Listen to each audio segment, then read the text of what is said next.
સુરતના પાંડેસરા ખાતે રહેતો 6 વર્ષનો બાળક સિક્કો ગળી જતા સુરત સિવિલમાં ખસેડાયો હતો.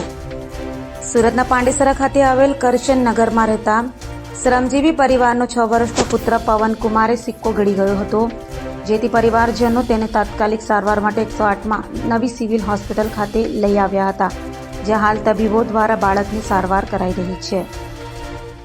आपका नाम क्या है? संगीता संगीता देवी। ये लड़के का नाम क्या है? पवन कुमार। कहाँ पे रहने का? वहाँ रहते हैं, अभी नहीं जानते उतना। सिविल हॉस्पिटल कब आए? हाँ जानते हैं। क्या हुआ था आपके बाबा के? हाँ? क्या हुआ था बच्चे की? अभी बात कर रहे थे ना मेरे साथ, क्या हुआ?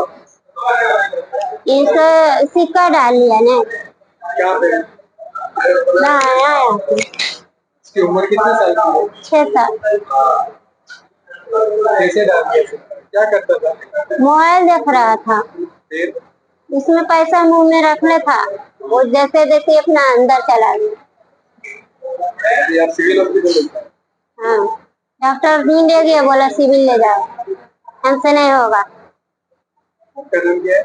संगीता देवी।